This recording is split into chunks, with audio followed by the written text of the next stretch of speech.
السلام عليكم ورحمة الله وبركاته. الفاتحة.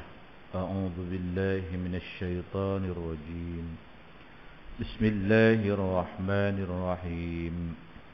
الحمد لله رب العالمين الرحمن الرحيم مالك يوم الدين إياك نعبد وإياك نستعين اهدنا الصراط المستقيم صراط الذين أنعمت عليهم غير المغضوب عليهم ولا الضالين آمين. الحمد لله رب العالمين وبه نستعين على أمور الدنيا والدين والصلاة والسلام على أشرف الأنبياء والمرسلين وعلى آله وأصحابه ومن تبعه بإحسان إلى يوم الدين. سبحانك لا علم لنا إلا ما علمتنا إنك أنت العليم الحكيم ولا حول ولا قوة إلا بالله العلي العظيم. وقال الله سبحانه وتعالى في سورة النساء أعوذ بالله من الشيطان الرجيم أينما تكونوا يدرككم الموت ولو كنتم في بروج مشيدة وإن تصبهم حسنة يقولوا هذه من عند الله وإن تصبهم سيئة يقول هذه من عندك كل من عند الله فما لهؤلاء القوم لا يكادون يفقهون حديثا. Surah An-Nisa ayat 78. Waqala al-muallif rahimahullahu ta'ala wa nafa'ana bi ulumihi fid dharain amin ya rabbal alamin. Tuan-tuan muslimin muslimat kuliah subuh yang dirahmati Allah Subhanahu wa taala. Insyaallah pada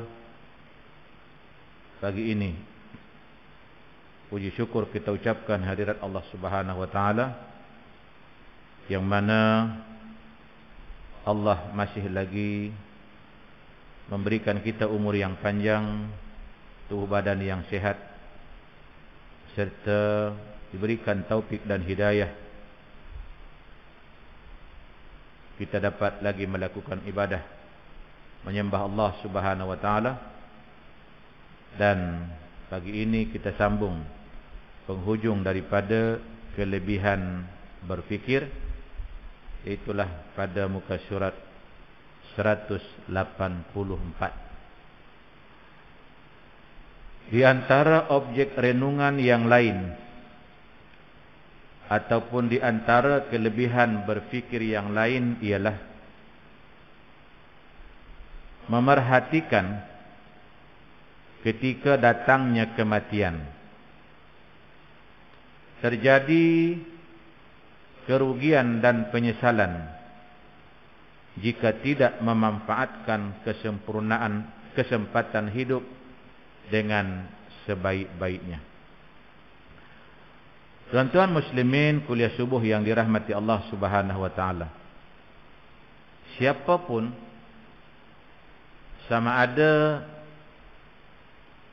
muslim ataupun selain daripada muslim, yakni setiap manusia adanya satu kepercayaan bahawa satu ketika dia akan mati.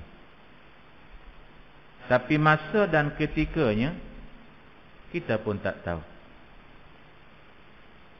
Saya bagi contoh tuan-tuan muslimin yang dirahmati Allah Subhanahu wa taala. Di sebalik cerita kemalangan yang membabitkan pelajar USAS ataupun Universiti Sultan Idris, yang baru-baru ni yang agak menggemparkan kita. Okey. Tuan-tuan, dia orang pergi ke Ipoh ni 6 orang. 2 orang naik motor, 4 orang naik kereta. Tiba-tiba hala balik. Kan? Kejadian tu kan masa nak balik tu. Lepas daripada Terowong tu jauh dah sebenarnya daripada Terowong. Kilometer berapa tu dah. Kira dah sampai dekat nak datar tu dah. Datar, kemudian kalau tuan-tuan perasan lepas datar tu dia corner kiri macam ni. Lepas tu macam pergi membukit macam ni, lepas tu menurun, tak lama sampailah Sungai Perak. Area tu lah. Tak semena-mena yang kawan yang bonceng naik motor masa pergi Ipoh tu beria-ia nak naik masuk dalam kereta tu. Nampak tak tuan-tuan? Kita mungkin buat kalau tak? Kalaulah dia tak naik motor, tak masuk dalam kereta tu, maksudnya dia kekal naik motosikal dengan kawan dia, sudah tentu dia tak mati lagi, betul tak? Itu perkiraan logik akal kita. Tapi sebenarnya tuan-tuan yang dirahmati Allah Subhanahu Wa Taala, kita ni manusia ni bila mana sampai saat dan ketikanya, saya sebut dah 2 bulan lepas, kan, bahawasanya Allah akan takdirkan dia untuk pergi ke situ. Allah akan ilhamkan dia. Contoh macam pelajar tadi ya. Tak semena-mena beria-ia pula. Jadi 5 orang tu asalnya 4 orang. Dia masuk dalam tu yang 5 orang. Satu. Kemudian bila di antara saksi utama kejadian, sebab tuan-tuan yang dirahmati Allah agak sukar untuk mengenal pasti kecuali ada 2 orang. 5 daripada 2 orang itu adalah kebetulan ialah dia duduk tebako badan tak kenal dah, muka rupa dah tak kenal. Tapi ada 2 orang daripada 5 orang tersebut IC dia tak terbakar, masih ada dekat dompet tu, tak terbakar dekat poket seluar. Maknanya yang 2 tu clear lah, tahulah siapa yang 2 tu. Okey. Ataupun mengenal pasti yang pertama siapa-siapa kedudukan dalam kereta itu ialah kawan yang naik motor itulah. Bila dia sampai ke tempat kejadian, dia tengok kereta yang meletup tu kawan dia. Jadi dia saksi utama. Dia boleh bercerita yang ni, yang ni, yang ni, 5 orang tu kalau ikut asal masa bertolak daripada Ipoh tu, ini kedudukan kawan ni. 2 orang kenal pasti dah. 3 orang ni. Ada kawan saya, kebetulan kawan kepada salah seorang daripada yang terkorban tersebut. Dia kata oleh kena rumit nak kenal pasti yang 3 orang lagi ni, dia mencadangkan supaya keluarga 5 orang ni dan usas pun bersetuju untuk memohon kepada tuanku supaya kelima-lima pelajar ini dikebumikan dalam satu liang lahat di Bukit Candan. Jadi maksudnya senanglah. 5 keluarga ni siapa nak berziarah, pergi je lah satu kubur tu. Sebab 5-5 tu ada situ. Tapi tidak dipersetujui oleh keluarga. Bila tak dipersetujui dan cam yang pertama pun tak setuju juga. Bila kawan dia kata ini, akhirnya tuan-tuan buat apa? Minta kaum keluarga, ada tak gambar mana-mana yang 3 ini dalam gambar tu nampak gigi? Nampak? Rupa-rupanya tuan-tuan betapa pentingnya di antara kawat cam gigi kita ni. Bila berlaku dalam keadaan begitu, tak dapat dikenal pasti gigi kita ni. Sebab itu rekod di mana kita pernah cabut gigi tu sebenarnya kalau boleh kita kena simpan. Jadi dapatlah masing-masing tunjuk, tengok gambar tu dengan kedudukan gigi tu kan, apa nama ni, macam adalah keluh-keluh tu pun tak puas hati juga. Buat pula ujian DNA. Bapak ni ambil dah ujian DNA, tapi bila pakar forensik kata paling cepat seminggu keputusan, nak nunggu seminggu lagi, semua pakat iyalah dalam keadaan kesedihan. Okey, akhirnya tuan-tuan yang dirahmati Allah Taala, kali yang terakhir rujuk apa dia?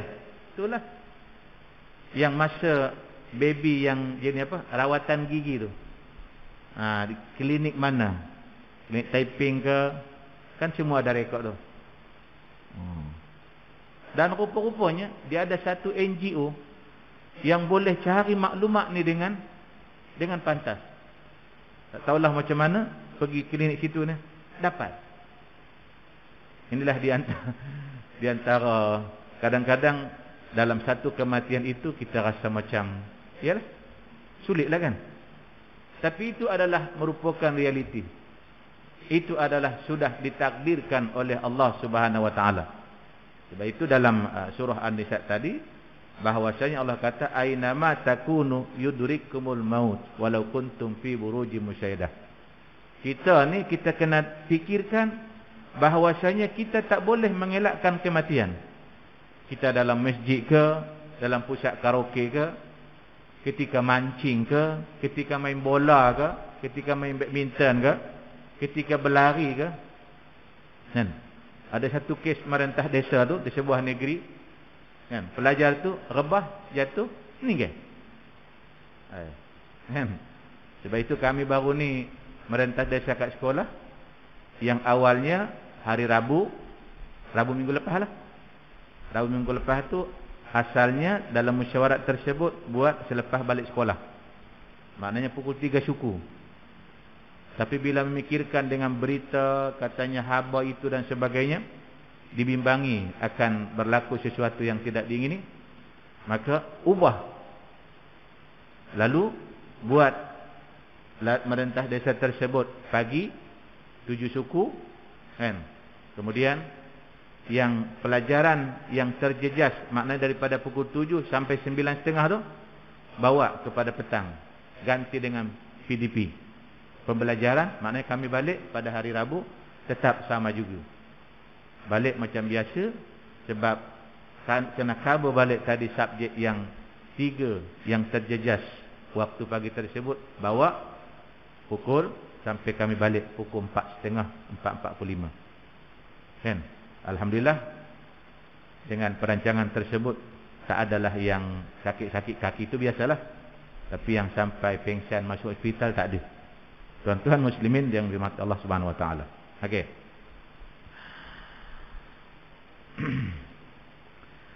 Dan jika tidak memanfaatkan kesempatan hidup dengan yang sebaik-baiknya, Allah Subhanahu wa taala berfirman di dalam surah Al-Jumu'ah ayat 8. Qul innal mautal ladzi tafirruna minhu fa innahu mulaqikum summa turadduna ila alimil ghaibi wasyahadah fayunabbiukum bima kuntum ta'malun.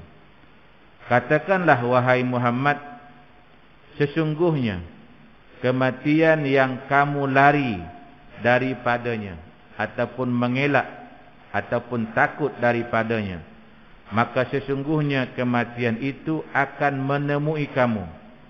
Kemudian kamu akan dikembalikan kepada Allah yang mengetahui yang gaib dan yang nyata. Lalu dia beritakan kepadamu apa yang telah kamu kerjakan. Nah, kita jangan ingat dengan kita ni peguam ke, atau kita ada duit lantik peguam ke, kita melakukan sesuatu yang siapa pun tak boleh saman kita. Siapa pun tak boleh dakwa kita. Kan. Kita ada kuasa, bukti, kita suruh dia padam rekod tersebut, macam-macam. Akhirnya dengan kuasa, dengan pemikiran, dengan duit dan sebagainya, dia terselamat daripada dunia. Bahwasanya yakinlah, percayalah, di antaranya Allah Subhanahu wa taala berfirman, alladzi khalaqal mauta wal hayata liyabluwakum ayyukum ahsanu amala. Di antara tujuan dan matlamat Allah jadikan kita hidup, kemudian kita mati. Di antara tujuan dia adalah liyabluwakum ayyukum ahsanu amala. Supaya Allah ataupun supaya manusia ni dengan seadil-adilnya dia tahu, dia sedar ayyukum ahsanu amala, siapakah amalannya yang paling baik. Kat dunia ni kita boleh kata, kan, hang habis puasa dah, belum lagi. Dia kata hang ni, nah, koman sangat ceroy. Aku tahu, aku tahu, dia kata, hari kedua raya tersebut terus berturut-turut terus habis 6 hari katanya. Kan? Kawan ni kata, dia kata yang puasa sunat ni jangan paksa. Yang penting tu dapat 6 hari di bulan Syawal, selang-seling pun tak apa. Dia kata afdal terus je 6 hari. Kan? Tak apalah, tunggulah nanti bila mati. Sama juga apa nama ni, pertikaian, perbezaan tentang mana elok. Kita tidur dulu baru kita tidur dulu baru witir, ataupun kita witir dulu baru tidur. Kan? Masing-masing mengatakan. Bahkan berlaku kepada sahabat Nabi merangkap bapa mertua Nabi Umar Al-Khattab dengan Abu Bakar As-Siddiq. Dia orang jumpa Nabi. Pasal apa? Pasal Abu Bakar ni dia punya amalan dia witir dulu baru dia tidur. Umar pula dia tidur dulu. Selagi dia bangun sembahyang sunat bla bla bla bla bla, baru dia tutup dengan witir. Dua-dua pergi jumpa Nabi. Nabi kata sama. Bezanya kata Nabi, ni amalan orang yang berhati-hati, ini amalan orang yang kuat. Kan? Maknanya dia yakin pada diri dia, dia istiqamah ataupun yakin pada diri dia bahawa dia boleh buat, tak apalah. Tidur dulu, tak ada masalah.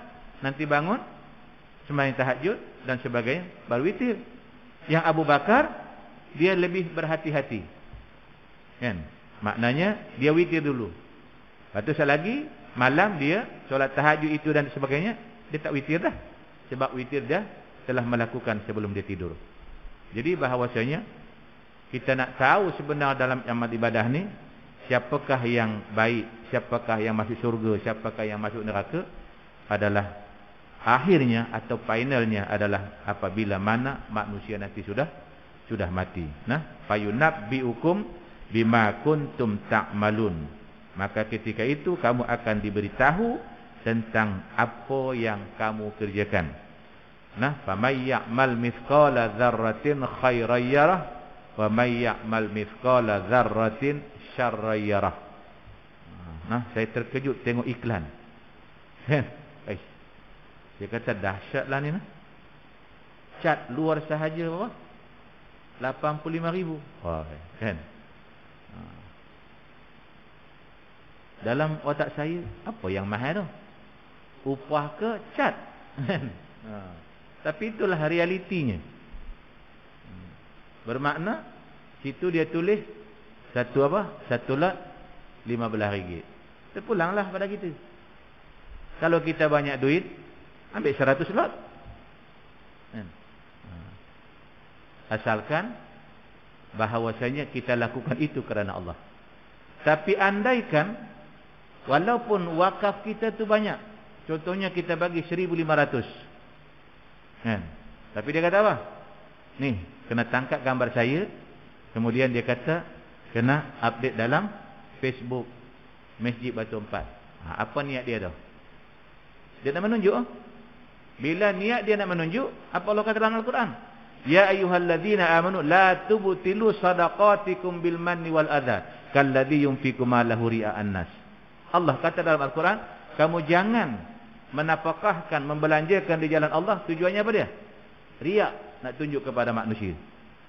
Jadi kita bimbang bahawasanya kalau tujuan dia melakukan amal itu bukan kerana Allah, nanti jadi letih. Tapi sekiranya dilakukan dengan ikhlas, walau sekecil mana, dia mampu satu lot je, tapi dia ikhlas, insya-Allah wakaf yang satu lot itu juga akan ditunjukkan oleh Allah Subhanahu wa taala pada hari kiamat. Ayat yang kedua di dalam surah Al-Munafikun. Ini yang paling ataupun sangat-sangat kita ambil berat dalam ayatnya. Sebab mudah-mudahan kita tidak menyesal di hari kiamat. Apa dia kata Allah? Ya ayyuhalladzina amanu la tulhikum amwalukum wala auladukum an zikrillah wa may yaf'al dzalika faulaika humul khasirun. Wahai sekalian orang yang beriman, kata Allah. Kenapa Allah kata orang yang beriman? Sebab Allah dah bersumpah dah dalam suratul Asri. Wal asri innal insana lafi hus. Allah dah bagi tahu innal insana. Manusia ni adalah tergolong kepada dua golongan sahaja. Tapi ada orang pertikaikan. Kita dalam Islam memang itulah i'tiqad kita. Sebab itu dalam Al-Quran, kalau orang tu beriman, Allah letakkan ya ayyuhalladzina amanu. Tapi kalau Allah suruh sama ada beriman tak beriman atas nama manusia, Allah kata ya ayyuhan nas. Ya. Tapi itulah realitinya di antara isu yang hangat diperhatikan ataupun yang berlaku pada hari ini, apabila mana orang yang bukan Islam dia tak boleh menerima perkataan kalau kata dia kafir. Maknanya kalau kita kata dia kafir adalah satu penghinaan kepadanya. Pasal apa?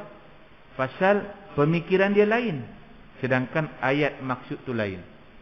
Betul tuan-tuan, kalau kita baca asbabun nuzul ataupun ayat surah Al-Kafirun turun, bahawasanya Abu Jahal tak marah, Abu Lahab tak marah, Abu Sufyan ketika itu tak marah. Dan turun ayat itu pun gara-gara mereka ingin mempengaruhi Rasulullah. Kan datang beberapa orang wakil jumpa Nabi. Dia kata, ya Rasulullah, untuk membina perpaduan yang kukuh, kan, kita jauhkan. Ini berlaku dalam kehidupan kita nah. Zaman Nabi berlaku dah. Dia kata agama ni sama je. Nampak? Hari ini muncul semula. Zaman Nabi pelopor dia itulah Abu Jahal, Abu Lahab. Kan? Untuk mengelakkan perpecahan, dia kata lah ni macam ni lah. Hari Jumaat kami turut serta pergi masjid, tapi hari Sabtu engkau pula dan sahabat-sahabat mai ke rumah ibadah kami. Kan? Jadi Allah nak buat garis tengah ataupun sempadan. Allah turunkan ayat tu, kul, katakan oleh wahai Muhammad kepada siapa? Ya ayyuhal kafirun. Apa makna ya ayyuhal kafirun? Itu dalam Al-Quran, saya tak tahulah ribu ke puluh ribu. Kalau nak cari dalam Al-Quran, asal dia mufrad dia adalah kafaro. Tapi bila buat dalam bentuk ayat, ada kafirun, ada kuffara, ada kafirin, kan? Ada perkataan-perkataan yang lain. Tapi maksud perkataan kafara sebenarnya adalah menutup. Termasuklah diartikan kalau petani dia korek lubang, lepas tu dia tanam jagung ataupun dia tanam padi, lepas tu dia tutup balik, itu kafara lah tu. Sebab itu ada ayat Al-Quran, la ukaffiranna ankum sayyiatikum. Niscaya kami akan tutupkan segala kejahatan kamu. Jadi maksud kafir itu sebenarnya sangat halus, bukan kasar. Kenapa orang kafir marah kalau kita katakan dia kafir?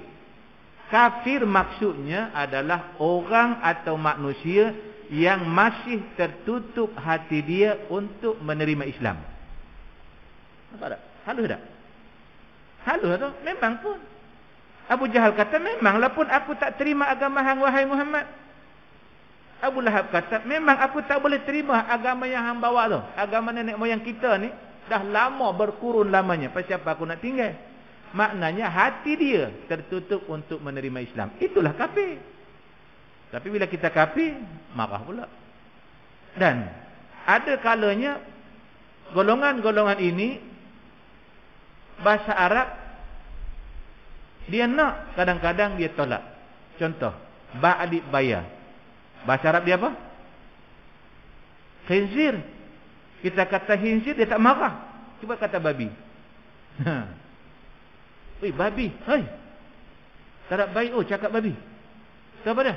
Tu khinzir lah. Khinzir pula. Tapi tang perkataan kafirun, bahasa Arab dia boleh terima. Sama juga tuan-tuan. Berapa ramai sampai ada NGO kan buat protes berkenaan dengan tulisan Jawi dan pengajaran Jawi di sekolah. Tapi cuba tuan-tuan tengok iklan perniagaan. Kan? Kedai SIM Puan Hat. Mana pula dia berdapat ejaan Jawi SIM Puan Hat. Tulisan Jawi. Saya tengok dalam ada satu jenama bihun tersebut. Malah Pau tahu Pau? Ada nama Pau Ahmad. Kenapa tak buat Pau Lim Guan Eng ataupun Lim macam-macam Lim lah kan? Tapi dia buat juga Pau Ahmad. Bila orang tanya dia, apa pasal buat nama Melayu? Kita kasih penghormatan sebab kita punya pekerja nama Ahmad, dia sudah lama bekerja sama kita punya kedai. Oh, tengok. Untuk kepentingan dia, dia boleh pula. Tapi tak ada kepentingan diri, dia akan tolak. Okey. Jadi, perangai ini, orang yang tak menerima Islam ini, disebut sebagai kafir. Maksudnya, orang yang masih tertutup hati dia. Baik itu saya katakan tadi, kalau kita cari dalam Al-Quran, la ukaffiranna kafirin kuffara. Terlalu banyak perkataan-perkataan ini di dalam Al-Quran. Okey. Termasuklah kalau dikirakan dalam Islam sendiri ada kafir.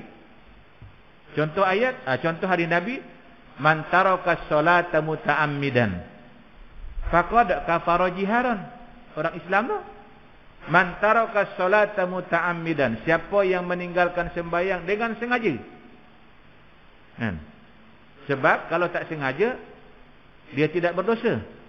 Rufi al-qalam an salas, diangkat ataupun tidak diazab orang yang 3 golongan. Pertama, kanak-kanak sehingga dia balik. Yang kedua, gila sehingga dia sedar. Yang ketiga adalah orang yang tidur sehingga dia bangun. Jadi orang yang termasuklah orang yang lupa.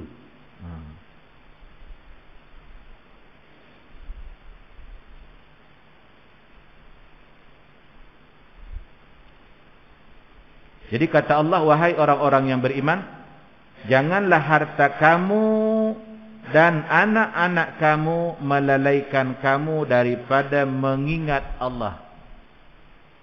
Sebab itu saya kadang-kadang kalau pengajian muslimat, kalaulah dulu masa membesarkan anak-anak tak boleh nak tinggal rumah sebab suami pun jauh bekerja dan sebagainya, tak boleh nak datang ke majlis ilmu. Sekarang ni semua dah habis, yang bungsu pun dah kahwin dah. Bila tanya-tanya, contohnya Makcik Leha tak mari ke? Ustaz, dia tak dapat mari Ustaz sebab dia jaga cucu. Siapa timbul jaga cucu? Itu saya dalam bab ni, saya sendiri takut pada diri saya. Pokok saya pun terkena. Tolong kita khabar kepada anak-anak kita. Memang bini kita tak ada keberatan nak jaga cucu. Malah majoritinya kita ke bini kita, segarang-garang kita dengan anak, mai dengan cucu, kalah kita. Tak berani nak penampur. Tidak. Lembut kita bila dengan cucu. Tapi realitinya apa kata Allah? La tulhikum amwalukum wala auladukum. Auladukum tu boleh terjemahkan kepada anak pinak kamu. Dia tidak sembahyang ataupun dia meninggalkan syariat Allah sebab apa? Sibuk dengan perniagaan, sibuk dengan harta benda, dan sibuk dengan anak pinak. Jadi maksudnya ialah bahawasanya yang pertama, boleh jaga tapi jangan sampai kepada peringkat tinggal amal ibadah. Contoh sampai tak sembahyang. Pasal apa? Pasal anak dia pergi beli barang supermarket, shopping. Manusia ni kalau shopping sekejap jadi lama, tak balik-balik. Opah nak sembahyang, yang cucu buah, takut sekali lagi jatuh dan sebagainya. Akhirnya tinggallah sembahyang zuhur tersebut. Wal-i'azubillah. Itu satu hal dah. Yang kedua, tuan-tuan pernah tak dengar cerita anak dia marah mak dia gara-gara mak dia tak jaga anak dia tu sempurna macam dia jaga. Wal-i'azubillah. Allahu akbar. Dia boleh sound mak dia. Mak bagi apa tadi kat Aiman ni? Dia boleh sound mak dia, dia marah apabila berlaku sesuatu yang dia tak suka kepada anak dia. Suruh jaga pun dah berdosa, hampir angkat suara pula. Itu dalam Al-Quran Allah kata wa qada rabbuka alla ta'budu illa iyyahu. Direct daripada ayat tersebut, tidak diantarai dengan ayat lain. Wa bil walidaini ihsana. Allah nak menunjukkan kepada kita, walau baik mana dia dengan Allah, tapi dia clash dengan mak bapak, neraka. Walau baik mana dia dengan mak bapak, tapi dia clash dengan Allah, dia tak sembahyang, masuk neraka. Inilah penegasan Allah. La tulhikum amwalukum wala auladukum an zikrillah. Dan Allah bagi amaran, wa may yaf'al dzalika, sesiapa yang melakukan demikian, lebih pentingkan harta benda, lebih pentingkan anak pinak sampai langgar syariat Allah, fa ulaika humul khasirun, maka mereka adalah orang-orang yang rugi. Termasuklah tuan-tuan rahimakumullah, saya pernah terserempak di Tesco seorang Tok Wan. Dia boleh petik buah anggur dekat rak tu, dia pi suap kat cucu dia. Wal-i'azubillah. Okey. Baik, itu tuan-tuan yang dirahmati Allah. Kita sebagai bapa, isteri kita sebagai isteri kita, anak kita tu, kitalah orang yang paling berhak menentukan masa depan dia, dunia dan akhirat. Kalau nak minta tolong orang lain, serah kepada orang lain, pastikan bahawa tempat kita yang serahkan itu adalah tidak pergi kepada kancah kemaksiatan. Malam tadi saya cerita dekat Munawarah, kan? Salah satu kes yang berlaku baru ni, yang ditangkap dalam sebuah motel di Taiping kita ni, ataupun antara Taiping ke Munting ni, adalah 2 orang perempuan di motel tersebut, lakinya 4 orang. Jadi itu pun sebab jadi isu, sebab seorang ibu ni dia buat laporan polis sebab anak dia keluar daripada rumah tak balik-balik. Umur 13 tahun. Siasat punya siasat dalangnya mak saudara. Allahu akbar. Nak kata apa? Adik dia jadi dalangnya. Adik dia tu liar. Pilibat pula anak dia, anak saudara lah, umur 13 tahun. Nampak tak? Sebab itu saya katakan tadi, saya sebut di Munawarah, kita hari ini tuan-tuan yang dirahmati Allah, kita kena ada suatu istilahnya macam buruk sangka lah. Jangan terlalu betul sangat. Saya bagi contoh, tuan-tuan pergi Taiping, pergi Taman Tasik malam ni, tengok pukul 1, pukul 2, duduk berdua dekat kursi yang menghadap ke Taman Tasik tu, dua-dua rambut panjang. Jangan. Kan? Tadi baru saya baca di Munawarah, nama dia musahaqah. Perempuan dengan perempuan mengambil jalan untuk syok sama syok, sampai mana menimbulkan, menggairahkan ataupun memuaskan hawa nafsu, dipanggil musahaqah. Begitu juga laki dengan laki. Sebab itu di asrama, di antara undang-undang dia adalah bahawasanya tak boleh tidur sekatil. Merupakan kesalahan besar. Konon-kononnya takut tidur sekatil. Kadang-kadang bukan setakat tidur sekatil, satu selimut pula. Wal-i'azubillah. Perempuan dengan perempuan, laki dengan laki. Sebab itu benda-benda macam ni kita kena berhati-hati. Jangan kita kira Allah pak saudara dia, mak saudara dia, sepupu dia. Ingat sepupu tak ada nafsu kan? Baru ni saya pergi kenduri kahwin, saya tengok ada dua-dua.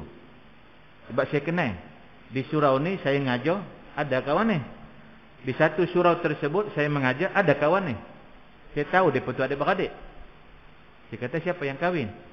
Rupa-rupanya yang kawan ni anak dia perempuan, yang si abang ni. Yang adik dia yang si abang ni anak dia laki. Seorang tu je pun, anak tunggal. Yang adik dia ni laki juga. Anak 3 orang, 2 orang perempuan, 1 orang laki. Kahwin sepupu. Jadi jangan ingat sepupu biak pi tak. Sepupu bolehkah? Boleh kahwin. Sebab itu dalam Islam ada dia panggil apa nama ni, bersekedudukan mahram ada, bersekedudukan yang bukan mahram pun ada. Semua ada hukum dalam kanon jenayah syariah. Dan firman Allah Subhanahu wa taala, wa la yu'akhirallahu nafsan idza jaa ajaluha. Dan Allah sekali-kali tidak akan menangguhkan kematian seseorang apabila telah datang waktu kematian. Contoh, ada orang komen, dia kata, tak boleh ke, saya ulang balik tadi yang kes tu kan, dia kata tak boleh ke lori tu, dia pergi corner, dia tahu dah brake tak ada, depan tu kereta, pergi corner kat kiri lah. Kat kiri tu pun kalau ada pun lori juga. Kalau dia langgar lori tu, tak adalah teruk remuk. Orang kata macam tu lah. Jadi bila kereta dengan kereta, lori depan, kereta, lori langgar, memang rapat lah. Mana ada kereta yang ada besi tulang besar-besar dalam, tak ada kan. Kalau langgar belakang lori tu, kok lah cakap cabut dia punya dia punya gerobak dia tu, tapi taklah meninggal orang yang dalam lori tu kan. Tapi itu adalah kita punya pandangan kita, bahawasanya bila dah berlaku kematian, itulah caranya. Jangan kita kata, Allah kalaulah lambat lori tu sikit, kalaulah tak ada. Istilah kalau tu tak ada dalam istilah kematian. Hasil daripada berfikir seperti ini, berkurangnya sifat lamunan. Maknanya kita tak adalah lara. Kita tak adalah terbuang masa. Selanjutnya dapat memperbanyakkan amal soleh. Kita boleh baca Quran, tasbih. Macam pagi ini kita duduk dalam majlis ilmu. Dan lebih giat lagi menambah bekalan menuju akhirat. Dengan sedekahnya, dengan silaturahimnya, dengan mengadakan sambutan rayanya,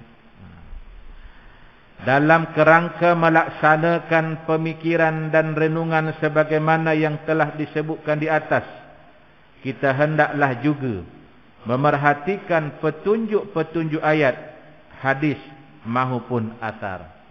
Nah, dalam kita melakukan sesuatu amal ibadah, janganlah sampai amal ibadah tersebut tidak ada langsung dasar, sama ada daripada Al-Quran ataupun hadis ataupun qiyas ataupun ijma' ulama'. Kira kalau puak-puak Wahabi ni dia panggil bid'ah lah. Cuma ahli sunnah wal jamaah tu masih lagi berlembut tentang maksud bid'ah tersebut. Ada benda yang memang Nabi tak buat, tapi perkara itu baik dan boleh kita lakukan. Yang masalah kita tengok hari ini, tuan-tuan muslimin rahimakumullah, baca Yasin malam Jumaat pun masuk neraka. Itu yang jadi rasa yang jadi tak sedap tu. Apa nama ni, habis sembahyang. Sekarang pula orang perhatikan lagi. Sini saya tak pastilah. Sini tak ada kan? Habis sembahyang, habis wirid, kemudian berdiri bersalam satu sama lain kan? Ada tak sini? Dulu ada kot kan? Hak tu bid'ah tu. Nabi tak buat, masuk neraka. Lah. Bersalam-salaman pun masuk neraka kan? Kira puak-puak Wahabi ni, asalkan buat benda tu selalu jadi amalan, sedangkan Nabi tak pernah buat, itu masuk neraka. Okey. Jadi banyak sebenarnya amal-amalan ibadah yang Nabi tak buat, tapi bila kita buat, benda itu adalah baik. Tapi jangan sampai melakukan sesuatu, tengok Quran pun tak ada, tengok apa nama ni, hadis pun tak ada, tengok qiyas pun tak ada, ijma' ulama' pun tak ada. Contoh apa amalan dia? Dia nikah, bini dia 7 orang satu-satu masa. Kan? Lepas tu dia kata apa? Tu sunnah Nabi tu, tengok bini Nabi ada berapa? Dia kata bini Nabi kan ada 9, aku baru 7 katanya. Tengok pula dari segi hadis, tengok Quran. Bahwasanya kan, Allah sebut dalam Al-Quran, fankihu ma tabalakum minan nisa masna wa sulasa wa ruba'. Dalam Al-Quran kata, kalau nak kahwin, maka satu masa bini dia 2, 3, 4. Dibolehkan, bukan diwajibkan. Tapi kena baca ayat tu. Wa in khiftum alla ta'dilu fawahidah. Kalau kamu rasa bini 2 tak boleh nak berbuat adil, kan? Bini 1 pun kereta bini yang bayar, berangan nak bini 2. Wal iazubillah. Kan? Agata yang lebihnya, kemampuan tak ada. Iuran anak sekolah, bila anak minta iuran, bila minta belanja, mintalah kat mak hang. Ayah mana ada duit. Tapi nak kahwin, dia kata kat bini dia, ni sunnah Nabi katanya pula. Jadi kena tengoklah. Sebab itu Allah kata, wa in khiftum alla ta'dilu fawahidah. Satu cukuplah. Tiba-tiba dia kata sunnahnya adalah 9. Ambil dalil daripada mana? Jadi itu tak betul lah. Okey. Dalam kerangka melaksanakan pemikiran dan renungan, sebagaimana telah disebutkan di atas, kita hendaklah juga memperhatikan petunjuk-petunjuk ayat, hadis maupun asar ataupun perbuatan sahabat. Hal yang perlu dihindari adalah berfikir zat dan sifat Allah. Itu saya cukup tak suka. Nak diperdebatkan Allah Ta'ala di atas langit. Hanya berdasarkan kepada Ar-Rahmanu 'alal arsy istawa. Siapa dia yang pernah selidik bahawasanya Allah Ta'ala ada di langit? Malah dia kata siapa yang tak percaya Allah Ta'ala di langit, kafir. Mampu kita. Senang dia cakap. Kira puak-puak Wahabi ni sikit-sikit tak ikut cakap dia, tak ikut dengan apa nak cara dia, kafir. Mudah sangat mengkafirkan orang. Itu bukan ciri-ciri Islam. Itu bukan ciri-ciri ahli sunnah wal jamaah.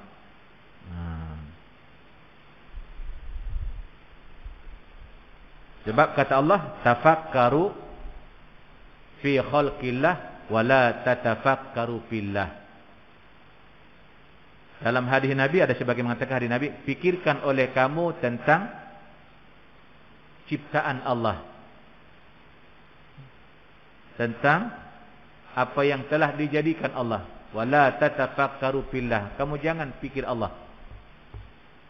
Ini nak diperdebatkan, yadullaha fawqa aydihim, tangan Allah di atas tangan mereka. Dia kata Allah Ta'ala punya tangan. Yang paling mengharukan lagi ialah dia kata Allah Ta'ala ada ruh.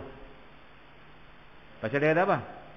Cuba cari, dia kata, di dunia ni yang boleh hidup tanpa ruh. Allahu Akbar. Padahal Allah dah warning dah, yas'alunaka 'anir ruh qulir ruhu min amri rabbi. Ayat Quran tu. Muhammad, kalau ada bertanya kepadamu tentang ruh, jawab kepada mereka, qulir ruhu min amri rabbi. Masalah ruh itu adalah kerja Allah. Tak payah nak fikir roh Allah Ta'ala. Roh manusia ni pun saya tanya tuan-tuan, roh kita duduk tang mana? Ada orang kata roh dekat otak, ada orang kata dekat hati, ada orang kata dekat teluk, ada orang kata dekat buah pinggang. Macam-macam. Tak payah nak mikir. Tak payah roh. Tuan-tuan cuba tanya diri kita. Tuan-tuan boleh berdiri depan cermin hari-hari. Saya nak tanya tuan-tuan, berapa bulu mata tuan-tuan belah kanan, berapa belah kiri? Hak tu pun kita tak tahu. Apatah lagi nak memikirkan tentang Allah Ta'ala macam mana, tinggi ke besar ke, di mana dia duduk, sekarang dia buat apa. Hak tu tak payah fikir. Nah, boleh menyesatkan manusia ataupun diri sendiri. Jadi hal yang perlu dihindari adalah berfikir tentang zat dan sifat Allah, juga tentang bagaimana proses terjadinya hakikat seperti ini. Dia boleh tanya, dia kata, Allah dulu ada ke ataupun bumi ini ada? Jadi dia kata, kalau Allah Ta'ala tak ada, kalau langit dan bumi belum ada, dia kata masa tu Allah Ta'ala duduk di mana? Itu yang dipikirnya. Tak payah fikir bab tu.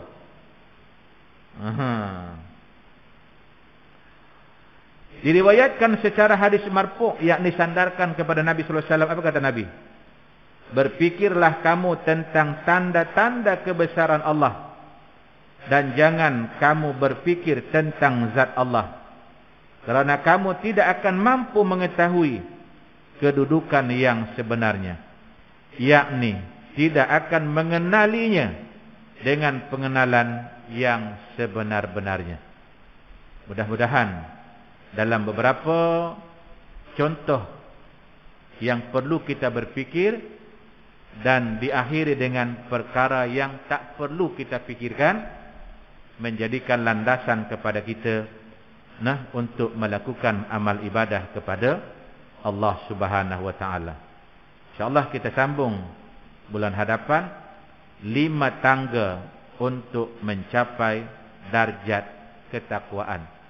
Maksudnya ada jalan-jalan, perkara-perkara yang kita amalkan, yang kita lakukan untuk kita mencapai kepada darjat ketakwaan yang sebenar di sisi Allah Subhanahu wa taala. Aqulu qouli hadza wa astaghfirullahal azim li wa lakum wa lisairil muslimina wal muslimat fastaghfiruh innahu huwal ghafurur rahim. A'udzu billahi minasy syaithanir rajim. Bismillahirrahmanirrahim. Alhamdulillahi rabbil alamin. Wassalatu wassalamu ala asyrafil anbiya'i wal mursalin wa ala alihi wa sahbihi ajma'in. Allahumma ighfir lana dhunubana wa liwalidina warhamhum kama rabbawna shighara. Allahumma ij'al jam'ana hadza jam'an marhuma wa tafarruqana min ba'dihi tafarruqan ma'suma. Allahumma arinal haqqa haqqan warzuqna ittiba'ah wa arinal batila batilan warzuqna ijtinabah. Rabbana atina fid dunya hasanah wa fil akhirati hasanatan wa qina adzabannar. Wa sallallahu ala sayyidina Muhammadin wa ala alihi wa sahbihi wa baraka wa sallam. Subhana rabbika rabbil izzati amma yasifun wa salamun alal mursalin walhamdulillahi rabbil alamin. Wassalamualaikum warahmatullahi wabarakatuh.